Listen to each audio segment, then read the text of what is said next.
We've now come into the Yorkshire Dales and we're officially in Yorkshire. You join me at the halfway point of my coast-to-coast journey with my father Chris. Say the most interesting thing in the world. Cushnall. We'd had a wet and windy start, but the sun decided to make an appearance. So join us as we explore idyllic villages, thousand-year-old castles and the area's natural beauty in what the locals call God's own county. It's really amazing, this landscape.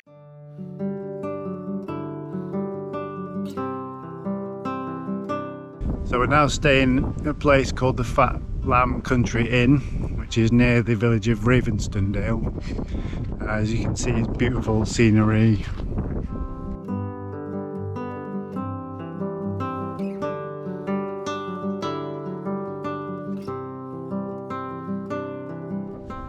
Feels really idyllic just to see that farmhouse with the washing blowing in the wind.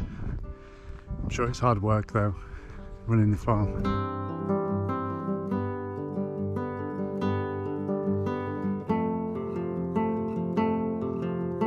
In the morning we got a lift from the inn owner. There was an event called the Appleby Horse Fair due to start soon, which increased the traffic in the area, but eventually we arrived at our next destination.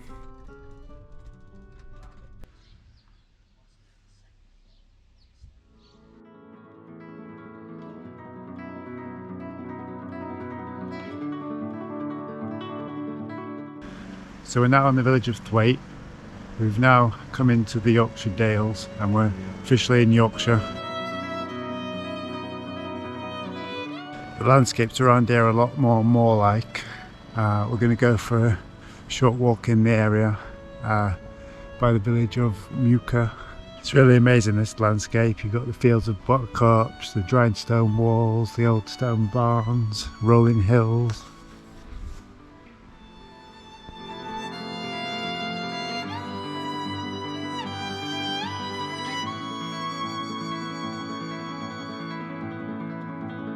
Muka is a village just over a mile from Thwaite. It dates back to the Viking times, with its name being Old Norse for narrow field. The lead mining boom of the 17th century also led to its later growth. Today it has an interesting art gallery, a tea shop, and its church, the Church of St Mary the Virgin, was built in 1580. One of the distinctive features of Swaledale is its field barns, also known as a cowhouse or cowhouse in the area. Cows and sheep have been farmed in the area since at least medieval times, but now cow farming's all but ceased. So many cow sheds, but where are all the cows? I'm not sure the locals are too expensive. So I'm now walking up from the village of Thwaite to the village of Keld, which is about an hour's walk up the hill on this road.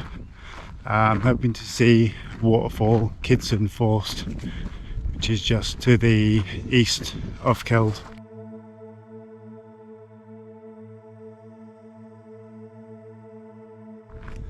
Okay, so I made it into Keld, just up ahead, so I need to take a right turn here, I think.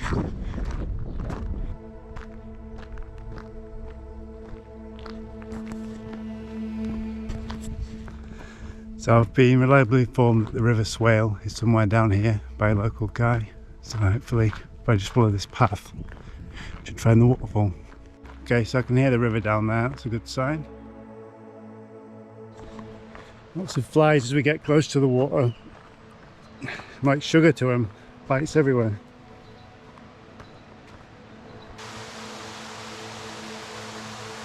So this is Kidson Forst, beautiful waterfall, just nearby to Keld. You can see it's coming down the River Swale.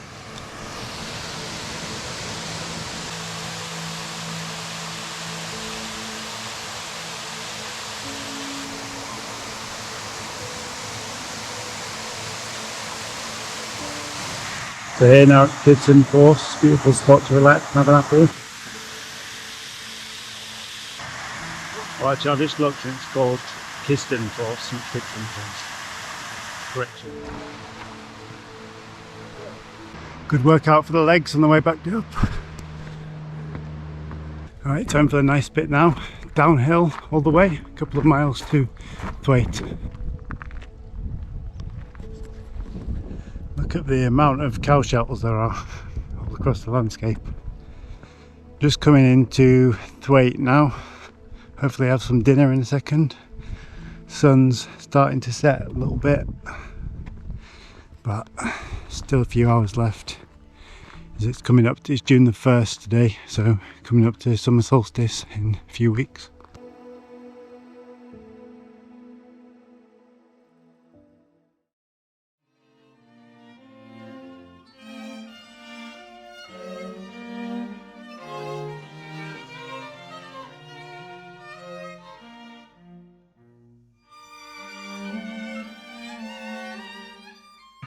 So I'm now in the village of Reeth, 10 miles down the road. Seems like quite an interesting place, lots going on. There's some young families playing football on the green. There's a lot of hikers coming in, cyclists coming up and down this main road.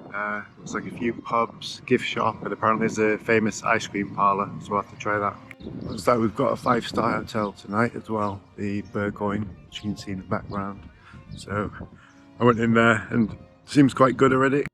The Burgoyne dates back to the 1780s and is a Grade II listed building. It also served briefly as an army training centre in World War II.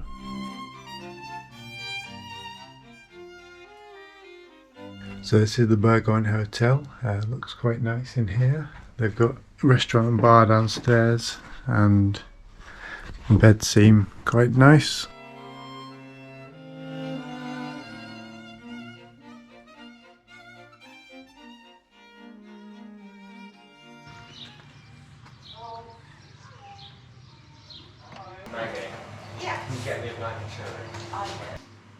After an ice cream, I headed up to the moorland north of the village.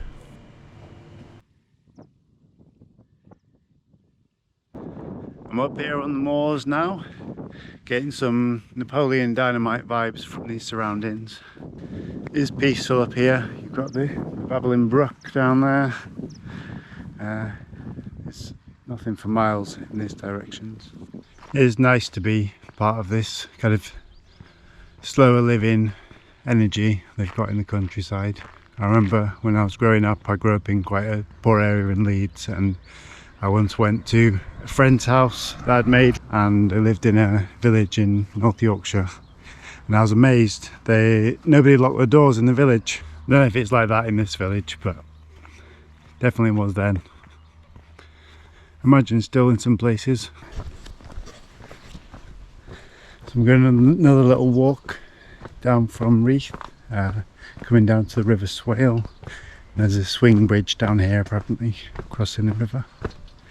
Still lots of flies everywhere. See the evidence.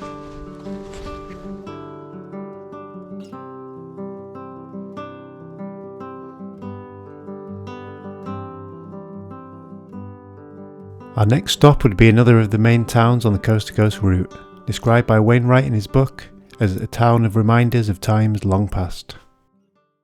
So I'm now in the town of Richmond, which was founded in 1071, almost 1,000 years ago. And this castle, which I'm in now, Richmond Castle, was finished around 1086. And it was built by one of the cousins of William the Conqueror, called Alan Rufus, Rufus the Red.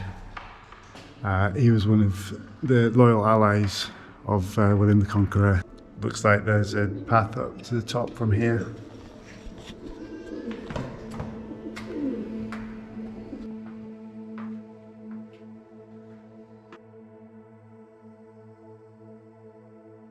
Now this is the Great Room, so it serves as a kind of courtroom for discussions about agreement, settlement.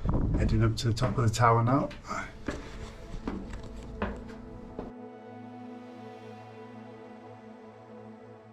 Richmond Castle is one of the few castles in England which were never besieged or destroyed, meaning its 12th century keep is still in surprisingly good condition. Nearby is Richmond Market Square, one of England's largest cobbled market squares. The site has been operational as a market for over 900 years, with activity dating back to 1090 AD.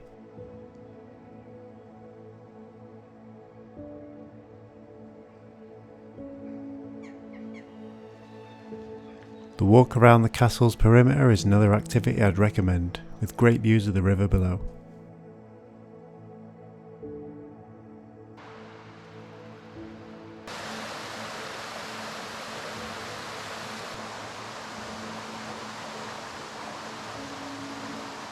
So I'm by the riverside now in Richmond.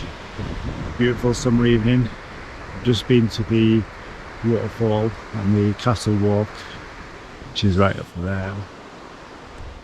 Now there's an interesting tower over here, so I'm going to go and take a look at that.